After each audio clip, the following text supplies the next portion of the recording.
Muy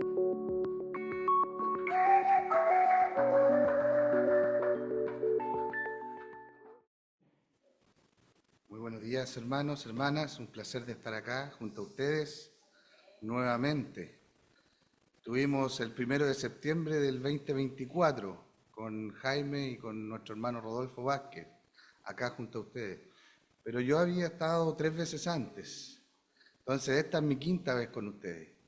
Estoy contento de estar con ustedes y me encanta venir acá y siempre me pierdo, pero llego igual.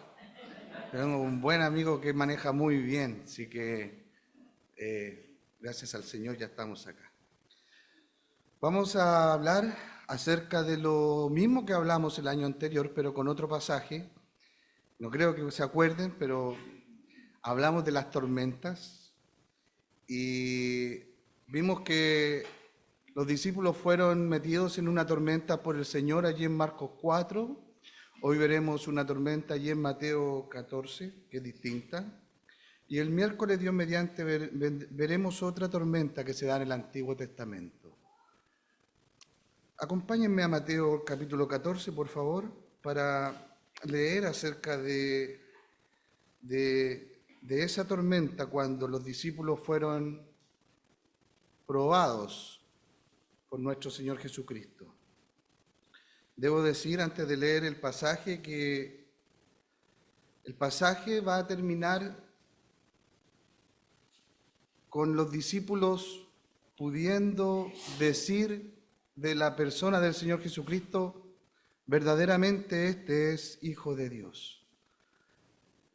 En la tormenta anterior, en Marcos 4, los discípulos cuando estuvieron allí en medio de la tormenta en el mar de Galilea, los discípulos al final de la tormenta no dijeron verdaderamente este era Hijo de Dios, sino que dijeron, ¿quién es este? Que aún el viento y las olas y el mar le obedecen. En esa primera tormenta no conocieron realmente a nuestro Señor Jesucristo, a su Señor. Algunos creen que el Señor a veces nos mete en tormentas con ese objetivo, para conocer más a nuestro Señor. Algunos dicen, algunos comentaristas, dicen que los discípulos debían pasar por otra tormenta para poder llegar a decir verdaderamente este era Hijo de Dios. Y no lo sé, puede ser. Quizás a veces Dios nos hace pasar por crisis, por momentos terribles en la vida personal y eclesial, para que nuestra fe pueda ser probada. El Señor Jesucristo le dijo eso a sus discípulos, que ellos sufrirían en este mundo, no solamente del mundo, sino que también Dios prueba a sus hijos, como dice Hebreos, pero con el objetivo de que podamos ver su gloria. Porque saben que, hermanos, la Escritura dice que cuando el ser humano ve la gloria de Dios por primera vez y el Evangelio le ilumina el corazón, Dios que mandó que de las tinieblas resplandeciese la luz y es Él que resplandece en nuestros corazones, uno se convierte y ve la gloria del Señor, se arrepiente y ve la gloria del Señor. Y la transformación en la vida del creyente también debe ser en ese mismo camino, en esa misma línea.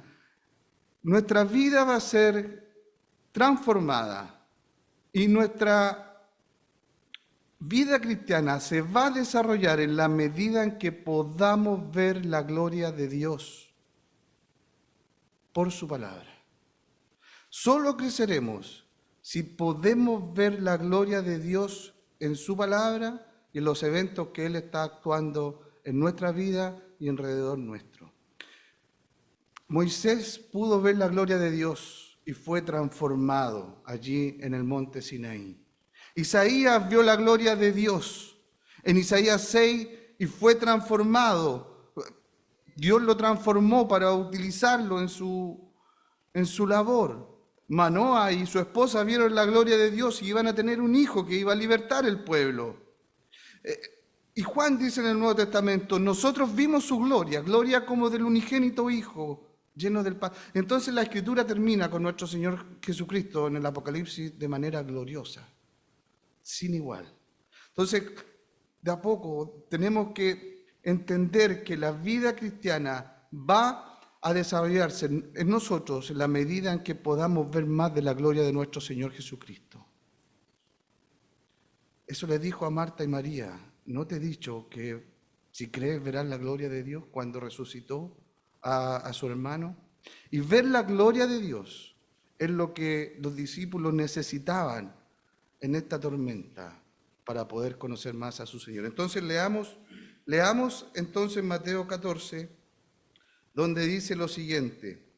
Bueno, este es un capítulo entero que habla de cuando mataron al primo del Señor Jesucristo, a Juan el Bautista, y lo que antesale, la antesala de todos estos eventos, en este capítulo 14 de Mateo, antes de entrar en la tormenta, en el verso 22, es que el Señor tomó a sus discípulos, los llevó a un lugar aparte, y la gente los siguió, pero el Señor los alimentó. ¿Se acuerdan de la alimentación de los 5.000, de los 2 peces, esos 5 panes y esos 2 peces, y comieron 5.000? Bueno, ese fue un acto extraordinario del Señor. Después de ese acto, los discípulos le dijeron: ya, Señor, despide la multitud. Despide la multitud, ya es tarde, tenemos que descansar, queremos estar tranquilos. Y el Señor despide la multitud, se quedó despidiéndose y les dijo a los discípulos: ok, ustedes váyanse. Verso 22. Enseguida Jesús hizo a sus discípulos entrar en la barca e ir delante de él a la otra ribera, entre tanto que él despedía a la multitud. Ahí está. Enseguida Jesús hizo a sus discípulos entrar en la barca e ir delante de él a la otra ribera, entre tanto que él despedía a la multitud. Los discípulos como que ya estaban un poco cansados con la gente: necesitamos nuestro espacio. Ya, ok, dijo el Señor, ok, ustedes van a ir allá, váyanse.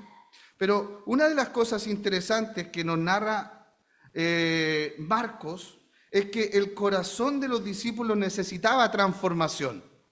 Miren, cuando entraron en la primera tormenta, en Marcos 4, y no vieron la gloria del Señor, una de las líneas argumentativas del escritor de Marcos dice que el corazón de los discípulos estaba un poco endurecido. Acompáñenme, por ejemplo, a Marcos, el capítulo 6. Marcos 6, versos 51 y 52. Dice Marcos 6: porque aún no habían entendido lo de los panes. Verso 51. Y subió a ellos en la barca y se calmó el viento, y ellos se asombraron en gran manera y se maravillaban, porque aún, verso 52, no habían entendido lo de los panes. ¿Por cuánto? ¿Qué cosa? Estaban endurecidos sus corazones. No habían entendido, como que no vieron el milagro, como que presenciaron, pero no entendieron, porque había algo en el corazón de los discípulos. Capítulo 8 de Marcos, verso 17. Nuevamente el Señor trabajando, alimentando nuevamente, la gente pide señal, y en Marcos 8, verso 17 dice lo siguiente: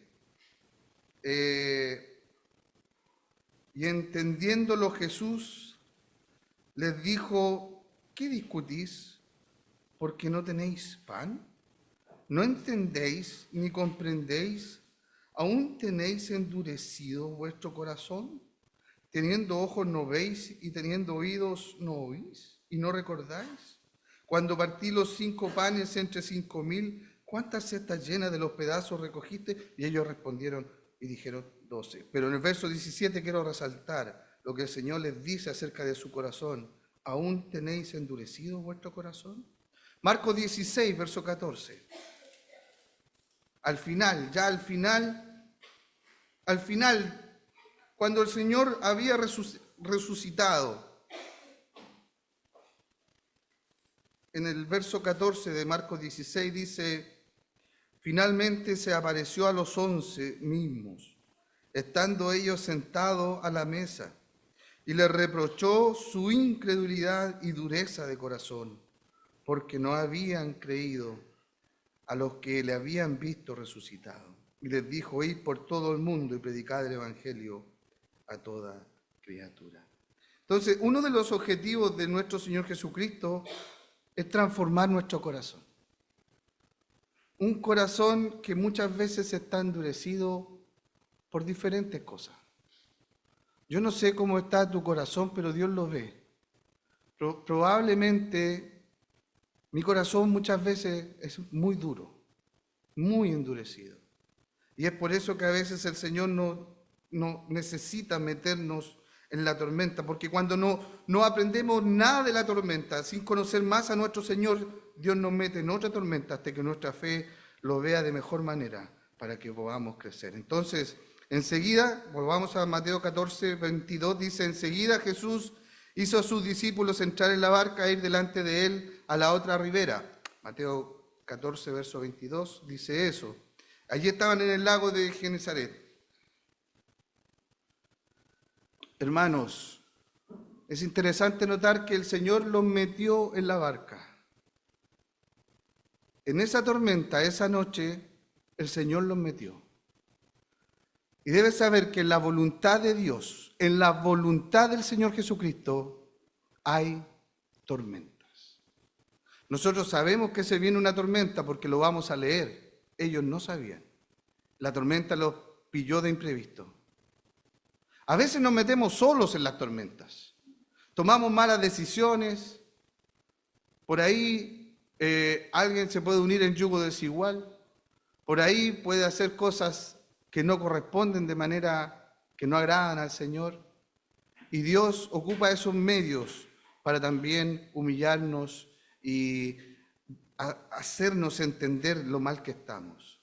Verso 24, y ya la barca estaba en medio del mar, azotada por las olas, porque el viento era contrario. Fíjense, el verso 24 rápidamente cambia la historia. Ya la barca estaba en medio del mar, azotada por las olas, porque el viento era contrario. Mas a la cuarta vigilia de la noche Jesús vino a ellos andando sobre el mar.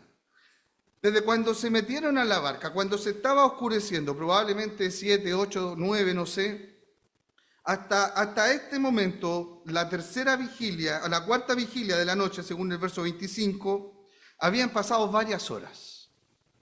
Pero cuando entraron en el verso 24 a la barca y en el mar, inmediatamente la barca empezó a ser azotada por las olas, porque el viento era contrario.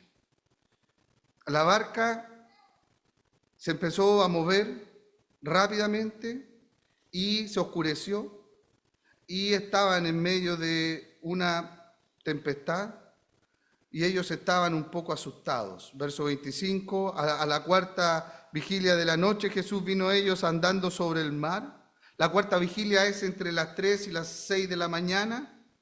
Y el verso 26, y los discípulos viéndole andar sobre el mar se turbaron diciendo: un fantasma, y dieron voces de miedo. Pero enseguida Jesús les habló diciendo: tened ánimo, yo soy, no temáis. Entonces le respondió Pedro y dijo: Señor, si eres tú, manda que yo vaya a ti sobre las aguas. Y él dijo: ven. Y descendiendo Pedro de la barca andaba sobre las aguas para ir a Jesús. Pero al ver el fuerte viento tuvo miedo y comenzando a hundirse dio voces diciendo: Señor, sálvame. Al momento Jesús, extendiendo la mano, asió de él y le dijo: hombre de poca fe, ¿por qué dudaste? Y cuando ellos subieron en la barca se calmó el viento. Entonces los que estaban en la barca vieron y la adoraron diciendo: verdaderamente eres Hijo de Dios. Esta es la historia completa. Esa noche los discípulos van a terminar diciendo que el Señor Jesucristo verdaderamente era Hijo de Dios. Miren, en la historia anterior, en Marcos 4, los discípulos terminaron diciendo: ¿quién es este? Que aún el viento y las olas le obedecen. No conocieron. Ahora terminan diciendo en el verso 33, verdaderamente este era hijo o es hijo de Dios. Hay algo que cambia en el corazón y en la opinión de los creyentes, de los discípulos hacia su Señor. Pero eso ocurre solamente después de entrar en una tormenta. ¿Y por qué a veces tenemos que llegar a ese momento? Uno se pregunta, yo no quiero sufrir, pero a veces el Señor nos mete en la tormenta. Hermano, en la voluntad de Dios hay tormentas. En la voluntad de Dios el viento está en contra. El agua choca la barca, se mete en la barca y al parecer nos vamos a hundir.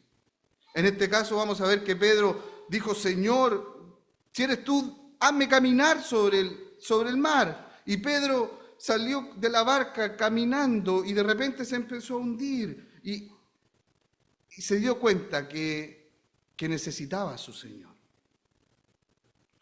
Hemos visto el pasaje de Marcos, que Marcos nos va diciendo que el corazón de ellos estaba endurecido. Pero ¿saben qué? El Señor Jesucristo quería transformar esos corazones. Yo no sé cuál es la tormenta suya. Probablemente tiene problemas en su hogar, en su matrimonio, con sus hijos, problemas laborales, financieros, problemas con personas. Y probablemente no han notado que el Señor está detrás de esos eventos, trabajando en su corazón. Probablemente no lo ve. Probablemente le golpea fuerte la tormenta en su vida, una enfermedad, un dolor, lo han traicionado, han hablado mal de usted, no lo sé. No sé cuál es la tormenta, pero Dios ocupa todas las cosas, nos ayudan a bien y sabemos que a los que aman a Dios, todas las cosas les ayudan a bien. Y Dios por medio de esas cosas transforma nuestros corazones. Sí, Dios no quiere solamente discípulos teóricos, si es verdad, tenemos que conocer la Escritura, hermanos. Necesitamos conocer más a nuestro Dios. Necesitamos ir a la Escritura, necesitamos empaparnos de la Escritura, memorizar la Escritura, necesitamos ser ese hombre bienaventurado de Salmo 1 que dice, bienaventurado el varón que no anduvo en consejo de malos, ni en silla de escarnecedores asentado, sino que en la ley de Jehová está su delicia y medita de día y de noche. Como Josué lo dijo cuando lo escribió, lo que Dios le había dicho, nunca se apartará de tu boca este libro de la ley, sino que de día y de noche meditarás en él, para que hagas conforme a todo lo que en él es escrito. Porque entonces, una vez que puedas conocer más a Dios, entonces Dios va a bendecir tu camino. Ahora, la Escritura es importante, necesitamos conocerla. Es nuestra mayor responsabilidad personal de leerla, de meditarla, de estudiarla constantemente. Dios ha revelado en su palabra. Pero es interesante que los discípulos escucharon al Señor, pero el Señor preparó situaciones en donde Él, en medio de esas situaciones, probó su fe y su corazón. Entonces, el discipulado, hermanos, o lo que quiere el Señor Jesucristo, no quiere solamente discípulos teóricos, sino Él estaba formando hombres que iban a reflejar su carácter. Es el objetivo del Señor Jesucristo. El Señor Jesucristo trabaja en nuestra vida para que nosotros podamos reflejar su carácter. Él tiene que ser, el mundo tiene que ver a Cristo en nuestra vida. Algo de su carácter, de su persona, debemos reflejar. Y eso lo hace el Señor Jesucristo por medio de su palabra y por medio de que nosotros podamos ver su gloria. Hermanos, cuando hay temores, cuando hay ansiedad, la ansiedad distorsiona la realidad de las cosas, las agranda o nos lleva a conclusiones equivocadas. Y eso le ocurrió a los discípulos acá en Mateo 14. Ellos estaban asustados, no solamente estaban asustados por la tormenta, sino que también se asustaron cuando vieron al Señor y pensaron que era un fantasma en el verso 26 y dieron voces de miedo. Ellos tenían miedo esa noche. ¿Saben? El miedo es algo que está en todos nuestros corazones. Y a veces es bueno que tengamos miedo, pero esos miedos que tenemos, esos dolores que tenemos, esas inseguridades que tenemos, muchas veces debemos entender que deben ser ocupadas por nuestro Señor para su gloria. Yo no sé cuál es tu miedo. No sé cuál es tu miedo.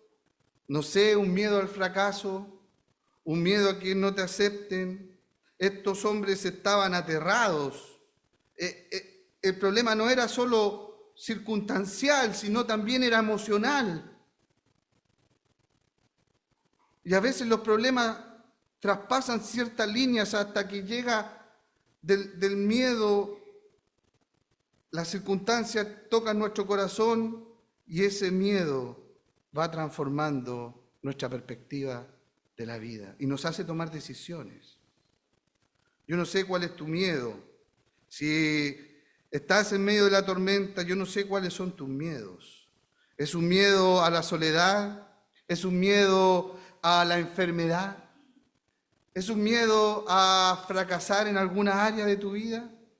Yo no sé cuál es tu miedo. El Señor Jesús lo conoce y tú conoces cuáles pueden ser tus miedos, pero es de esperar que esos miedos no transformen nuestro corazón. ¿Sabes por qué? Porque o somos transformados por el miedo o somos transformados por nuestro Señor.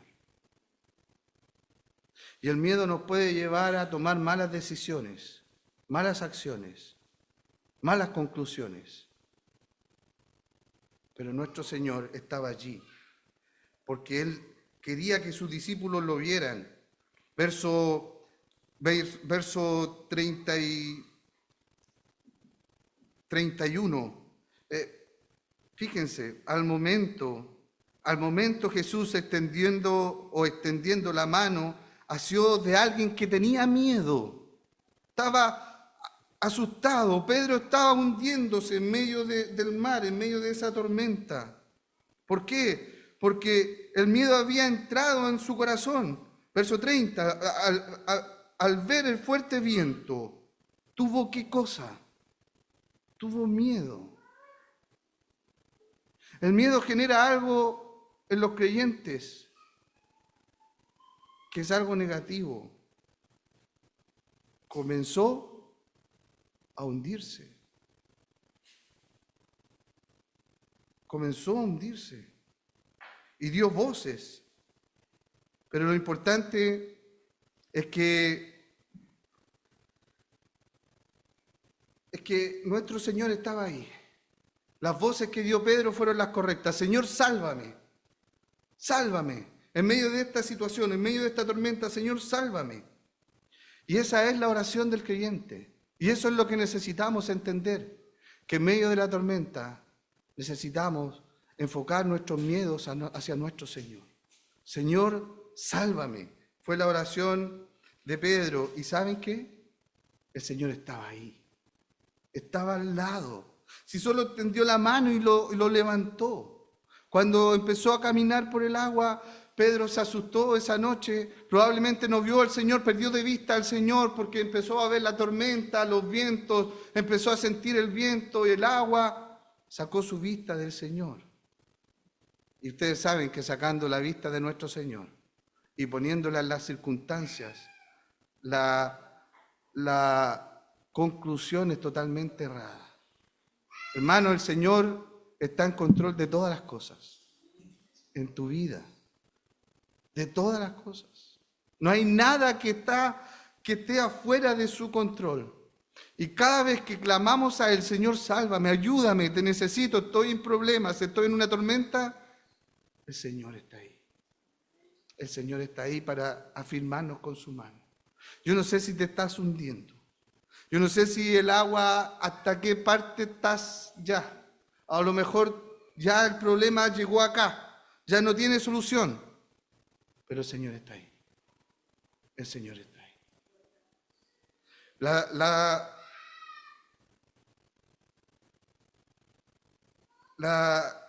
La promesa del Señor en el verso 22 de Mateo 14 era: enseguida Jesús hizo a sus discípulos entrar en la barca e ir delante de él a la otra ribera, entre tanto que él despedía la multitud. ¿Hacia dónde los mandó? A la otra ribera. ¿Dónde iban a llegar? A la otra ribera. El problema es que habían olvidado esta promesa del Señor, que habían sido mandados a la otra ribera. ¿Saben? A veces nuestro problema es que olvidamos las promesas del Señor. No te dejaré ni te desampararé.